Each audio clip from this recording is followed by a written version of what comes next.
pues gracias por venir y como ya de manera informal que se informé o compartir, el día de hoy es para, por fin, después de la pandemia, reunirnos en persona, como grupo que se apunta a la iniciativa Metrópoli Circular. No sé quién de nosotros definió ese título, pero eso es una iniciativa muy pertinente, muy al caso en este momento, especialmente después de la pandemia, en buscando soluciones para reactivar la economía y hacer todas nuestras actividades de manera más sostenible posible y en línea con los principios de la economía circular. Hoy tenemos a nuestro colega y amigo americano Ken Alston de Circular Edge. Por su visita queríamos darle la oportunidad para compartir desde su perspectiva en representación de Circularity Edge pues los avances, las nuevas tendencias y enfocarnos hoy particularmente en uno de los modelos de negocios circulares que es, como indica este título, plataformas de bienes compartidas o de compartir activos. En inglés lo denominamos como Assets Sharing Platform, entonces no sabemos si la traducción es la adecuada, pero en esencia es básicamente un mecanismo, un instrumento, herramienta para poder activar y implementar principios de la economía circular.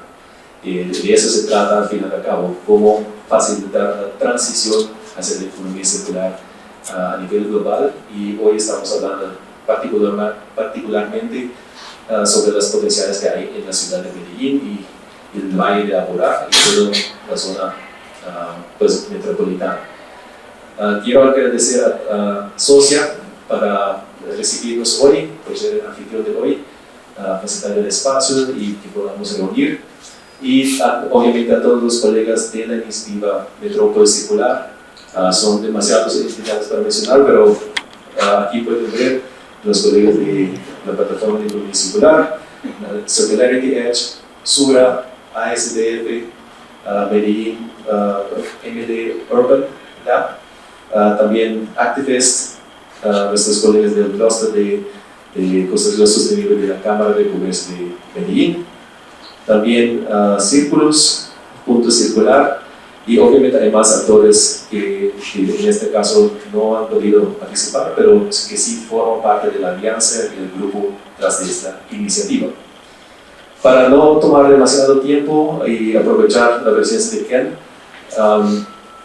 Omar, no sé si esperamos a los colegas de socio para dar unas palabras de bienvenida. Gusto poder estar en este espacio de nuevo, digamos, con caras conocidas. Un tema que Socia creemos y profundamente estamos bien comprometidos en poner esta agenda en lo público y en lo privado, con los sectores y con los aliados que tenemos. Ustedes, el hecho de estar aquí, sentirse en su casa y poder, digamos, poner sobre la mesa los conocimientos que tienen, que son muy especializados de una u otra forma, incluso entre nosotros mismos, que veo caras muy incidentes en estos temas en nuestro contexto, seguramente va a ser valioso.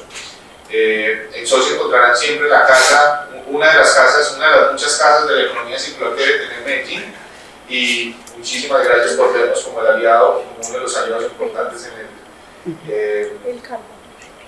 el sector para trabajar. Seguiremos comprometidos con mucho interés intelectual y con mucho interés de operativizar, digamos, la economía circular, que es el gran reto que vemos. Y muchísimas gracias. ¿Listo? Sí. Muchas gracias. Entonces, vamos a transicionar de una vez con Ken Alston para su presentación. Lo hará en inglés y de vez en cuando voy a tratar de interpretar o resumir en breve lo que él presenta por cada lámina. Ken, you can go ahead and I will try to translate quickly in summary your interventions. Okay. So I've been coming to Colombia for more than 12 years, talking about sustainability and circular economy. And Many of these pictures were taken just eating empanadas here in Mexico. I've been doing this work for a very long time. It's my 50-year anniversary from when I went to university. This is an amazing number for me. While I was there, I bought a book. This book is called Silent Spring. It's the book that really started the environmental movement. And it tells a story which I talk about unintended consequences.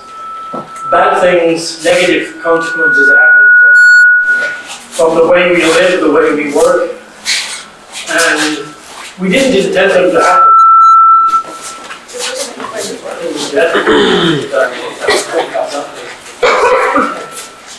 Eli, quítale la solapa y que hable mejor con él. No, yo creo que todavía de eso.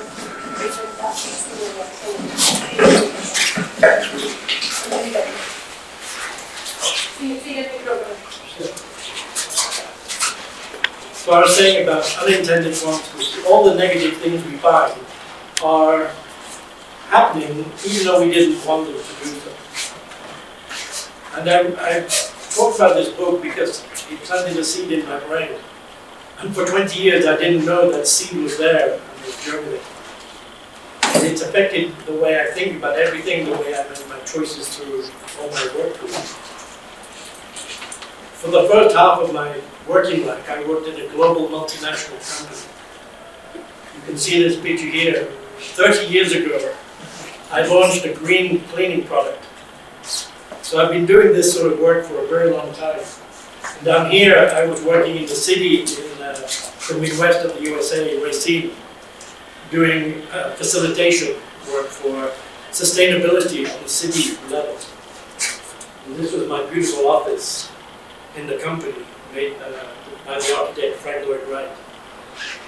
And my last job there was as Director of Sustainable Product Innovation. It was my job to try and innovate and create new sustainable products. This is 30 years ago. This was at the beginning of when sustainability first came out as a concept. And then for the last 22 years, I've been speaking and writing, consulting independently about sustainability and what we now call the circular economy. I was talking about the principles of the circular economy before it even had a name. That's how long that I've been doing this work. And all this time, the goal has been seeking sustainability. We all say we've got goals for sustainability. The UN has 17 Sustainable Development Goals. So when we talk about sustainability, what do we mean?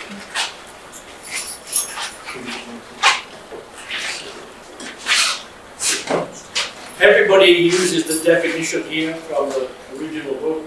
Development that meets the needs of the future without compromising the ability for future generations to meet their needs. We can't have a big party today and forget about our kids and our grandkids and we won't leave for that. But here we are, 35 years later, and we're actually less sustainable than when we first came up with the concept. So clearly we're not doing something, there's something missing.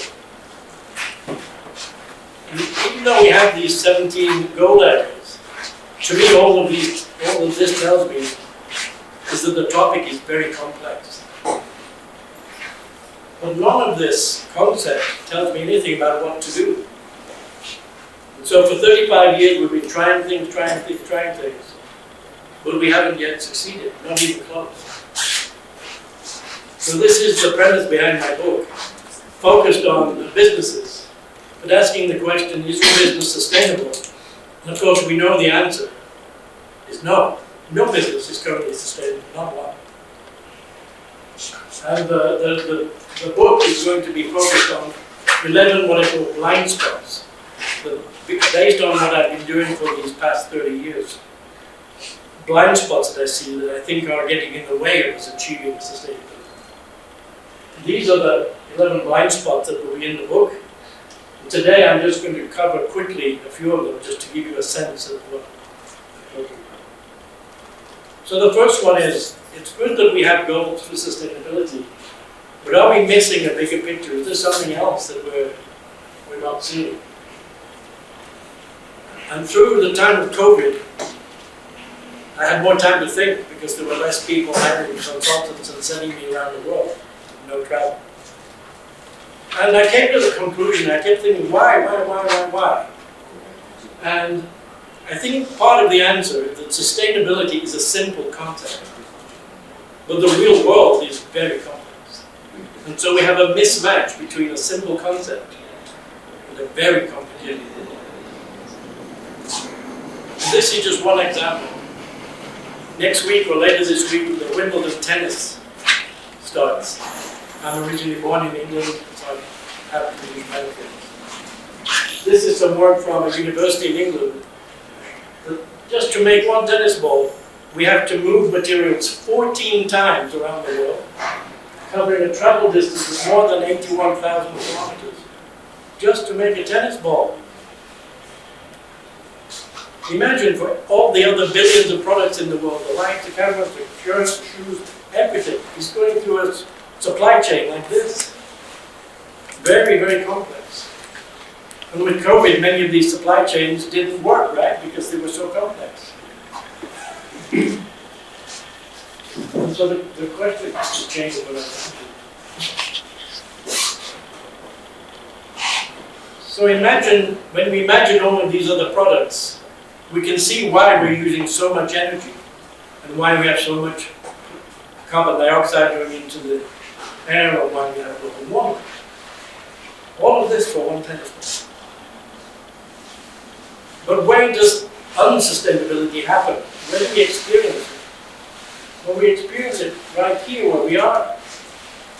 It's locally, it's in our lives, it's in the choices of the things we buy, the way where we work, what we do, how we move. It's in our homes, it's in our businesses, in our cities. So for me, all sustainability, in the end, is local. It doesn't matter if your washing machine came from China or your car came from Brazil. Where is it right now? It's in Medellin. And so what happens next when the car is no longer usable or when the washing machine doesn't work anymore? The sustainability, what happens next, is right here. And so a big focus of sustainability needs to be local. And we could question what we're doing, what we've been doing. One of the first questions I ask my clients is, what are you trying to sustain? You trying to sustain your business, your sales, the well-being of the planet?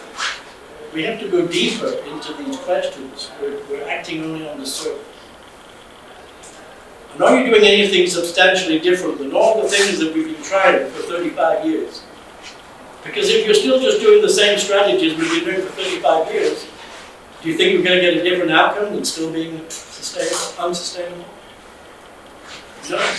There's more things we're not doing yet that we have to start doing. And if we don't do these different things, what's the cost? At the big global level,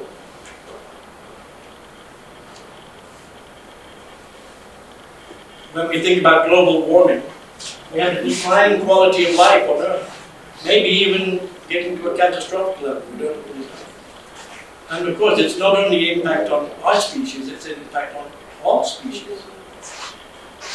And at a closer in level, there are negative impacts potentially on your business. There are new risks from unsustainability. There are new regulations. Some of your customers might be getting more concerned and maybe want more sustainable things from you than they've asked for in the past. So it's an area you can't ignore. Another blind spot is we only think about sustainability at a two-dimensional level. When we introduce sustainability and teach sustainability, we have very simple, even simplistic visualizations. And there's nothing in these visualizations that give you any clue about what to do, how to solve the problem. You've probably seen these sort of pictures before.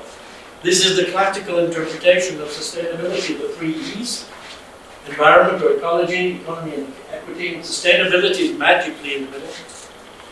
Or people, planet, profit. And again, sustainability is just sitting there magically in the middle. But what do you do? There is nothing here to tell you what to do. It's only a concept. Okay?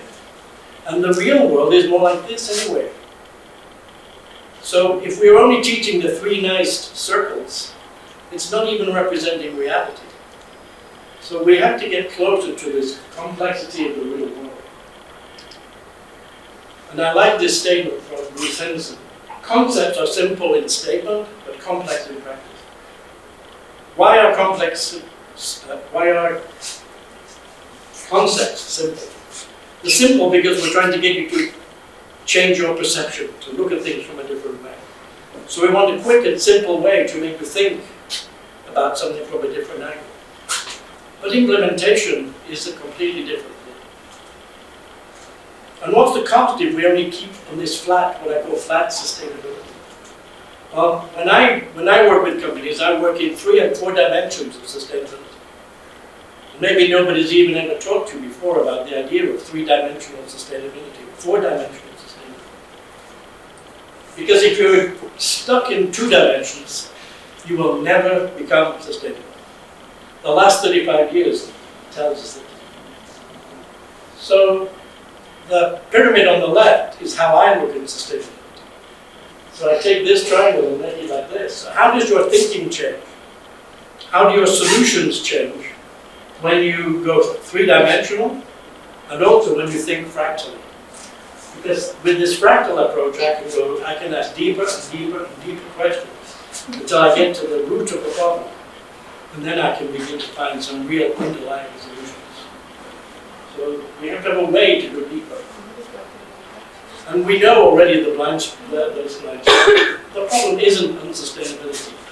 Hi, sorry, I just was wondering if I have a question right now. Maybe I should wait until the end of your presentation, or I can ask it right now. Yeah, let it finish first, and then Yeah, we can collect the questions. Thank you, of course. Thank you. Unsustainability is a symptom. Global warming is a symptom of something else. There's a hidden problem that's the main cause of all of these unsustainable symptoms that we see: waste and global warming and all of the other negative impacts are all symptoms. And we know that our current model is the linear one. It's unsustainable. We make things, we take things, we make things, we sell things, we buy things, we use things, and then we throw them away. And this is not only unsustainable, it's also 2-dimensional and simplistic too. Because we saw the example of the tennis ball, which wasn't just a simple little line like this. It's also a concept. And so now we come to the circular economy. This diagram is the classical 2D flat view of circular economy, which came out of the work of Craig de Prada. I ran the consulting firm for the authors of that book for 17 years. So the circular economy concept has emerged from this and some other concepts as well, but they've come together to form circularity. So we have the linear flow down the middle, but now we're trying to divert it and recirculate things. And on the left we have a natural cycle, and on the right we have a technical cycle. And people will talk about this as the butterfly diagram, because it looks like 2 wings of a butterfly. But this is also only a concept. It's not really 2 wings of a butterfly at all. We're all on one Earth. The technical cycle is in the biological cycle, because it happens on Earth. So really, the blue is in the green.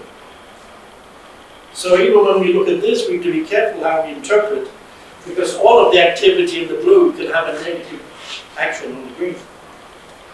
So be careful when you're presented with 2-dimensional simple images. It's okay to get it as a concept, but to do something about it is different. And the circular economy does not equal sustainable. There are many circular economies that are completely unsustainable. 2 completely different concepts. So we have to bring the two together. We really need a sustainable circular economy. Otherwise, we'll have an unsustainable circular. So the end question then becomes, how do we implement a sustainable circular economy in the complexity of the real world? This is the hard part. So the last two blind spots I'll quickly go over. I mentioned it already, all sustainability is local. And 7 years ago, the consulting firm Accenture put on the table the idea of 5 new business models that were more circular. So these are the 5 things that we need to look at in more close examination. We don't have time to spend a lot of time on each of these today. One of them you see is sharing platforms. So the question then becomes, how many sustainably circular business models can we implement locally? And this means changing some of the things you already do. It's not just a small incremental change. Some of these are radically different. Can we do this regionally? How do we fill some missing gaps? Because when we look at what we have today in each locality, there are some missing pieces. How do we do this to create more new jobs? How do we do it to save money and make money? Because economics is still in one of the 3 E's of sustainability. And it's the circular economy. So we can't forget it. And how do we do it equitably? How do we do it thinking about the environment? And so I have a diagram here. It is a simplistic 2-dimensional representation. But it gives you an idea of where you can intervene, where you can make a difference. It starts here with what we're doing today. Today I'm acting as a sustainable circular economy educator. So I'm giving you some new things to think about. But in reality, we need to redesign things. So we need to start with product design. What are the things we're making? How are we making it? What do we do with it? But we know that there are other players. Part of the complexity is that we buy materials from another company and they buy them from somebody else and we have a complex supply chain. So we can't forget that out there is another set of circles. So remember, they're just off to one side. When we make our design, when we start to buy the materials we need to make our product, we can ask some different questions. And we can say, is there some waste from somebody else, somewhere nearby, that we could consider as a resource for us? It might be waste for them, it may be something they don't value, they don't know what to do with it. But it might be perfect for something I want. So how do we find these people? And what other things do we need to buy to run our business? And where can we find things that are also in this circular mode of action? So we should be looking there first. Then when we start making things, do we have some waste in our system that we can put into the wider circle that some other company might think is valuable to them, even if we don't know what to do with it? And then in logistics, we don't want 85,000 miles or kilometers of travel. We want to keep the movement of things as close in as we can. And then we go into our normal sales and marketing, we sell things, and the product then gets used. But do we all have to own one of everything? Are there some things that we might share? Maybe one business has a 3D printer to do rapid prototypes. Do I need to buy a 3D printer if I want to do a rapid prototype? If I could share somebody else's, they already bought it, they already have it, then it's easier for me to just rent half a day using their machine. And then we don't have to make another 3D printer with all the negative impacts of making it, and we reduce the impact on the environment.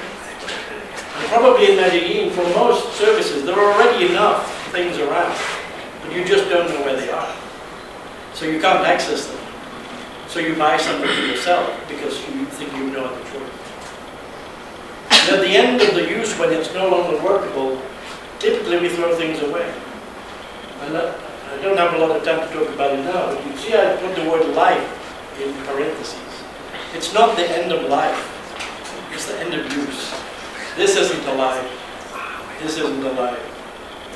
So we shouldn't talk about a life cycle, it's a use cycle. When we change our language like this, we also again change our thinking, and it maybe helps us think of some better solutions. And instead of throwing things away, maybe we can repair things and make them last longer. Maybe we can sell what we have to somebody else who has a lower level model and they're upgrading. So the same with an iPhone. You have the iPhone 7 and you go to 9. Somebody else can have the 7, we don't need to throw it away. And how do we do this with everything? I put in black, take back and reverse logistics, because it's like a black hole. This is the big missing piece. We don't have any way to get things back again. We aggregate them into sufficient quantities that we can reprocess them and reuse them. This is one of the biggest areas where we have to find new solutions. We can also, at the end of the use, we can take things back ourselves. The company could take their own product back.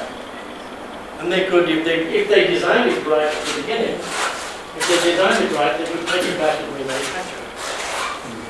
But today, this is impossible with this. It was never designed to be able to be remanufactured. It wasn't really even designed to be repaired. So the design we have today are completely inadequate for the future that we live in. And then the very last thing is recycling. A lot of people think about circular economy as if it's like recycling on steroids. We've got to do more recycling. No, there are many things to do before we even get to recycling. Recycling is the last. And then the final blind spot, I think, is we're not seeing the value of things. We're leaving money on the table. There's money just lying around everywhere. Waste that aren't being valued. There are all sorts of assets which are either completely unused or maybe only hardly underutilized. And so when these assets have been purchased, they're not creating a return. They're not creating a business return. So how do we increase the return on assets? How do we get more use from everything you've already bought? How do we even eliminate the concept of waste?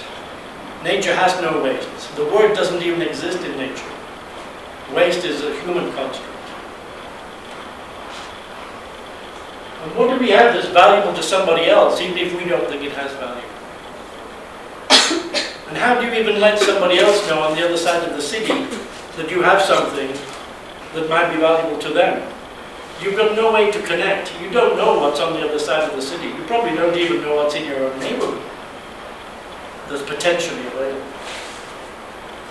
So I'm going to give you an example of a project we're working on with the university system in New York, just to bring home the example. This university system has 20 campuses. They have more than 1 million assets, things that they've bought. Most of these are unused, and they're actually sitting in a warehouse being stored. So they spent money, they bought tables, chairs, all sorts of things. They're not using them, no return on assets. And now it even costs them every month to store them in a warehouse. So they're spending money to have something that they're not using. I mean, this is a complete waste of money.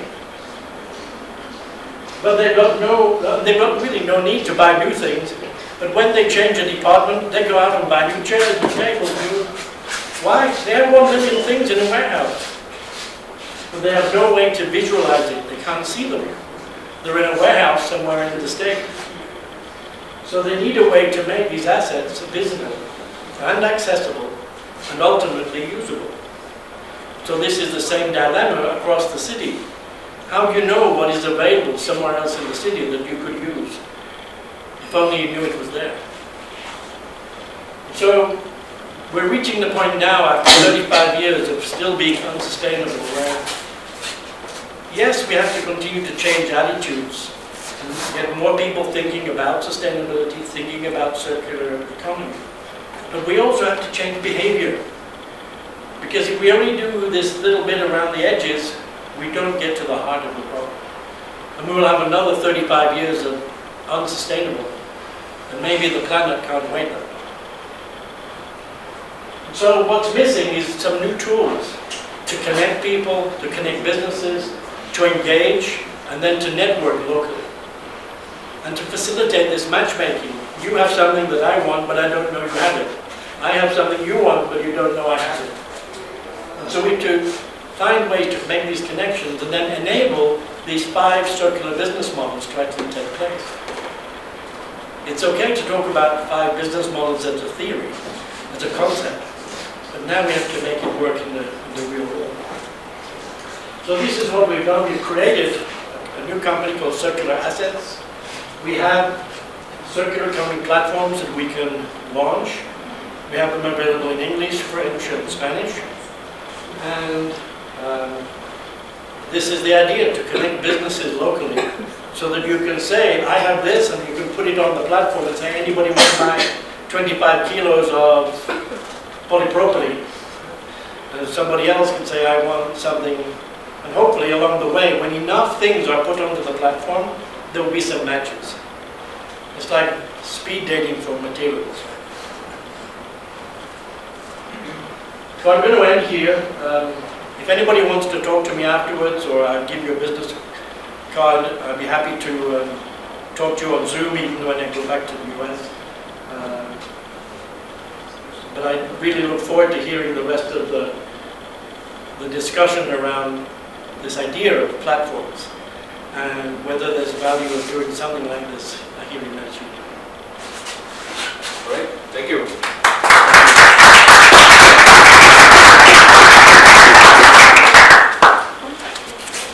Pues creo que no es necesario utilizar un micrófono, ¿no? Gracias a Ken. Y la idea ahora es que tomamos un momento con un refrigerio o un café y luego entramos en la siguiente fase de este evento de hoy para llevar a cabo un panel de discusión y a ver cómo podemos lanzar una plataforma de ese tipo aquí en Medellín y cómo cada uno de nosotros, como representando diferentes organizaciones en la ciudad, podemos dar apoyo, pues buscar básicamente maneras de explorar esta alianza que tenemos y ser el primer ciudad o área metropolitana en el país o tal vez hasta en un nivel latinoamericano de llevar a cabo hasta algo así. Y ustedes representan diferentes sectores de la economía, trabajan con diferentes tipos de materiales, tienen una composición completamente diversas cuando hablamos de activos. Entonces hay un grupo aquí multidisciplinario y multirepresentativo que creo que eso forma un buen base, un buen fundamento para arrancar y conformar una plataforma de ese tipo a nivel Medellín. Entonces la idea del panel es discutir si es posible, si no es posible, cuáles son las barreras, cuáles son las oportunidades, quién puede aportar algo, quién se compromete y de ahí definir los pasos a seguir. Entonces esa es la idea de la sesión de hoy, analizar plataformas de bienes compartidas y su aplicabilidad en Medellín. Gracias.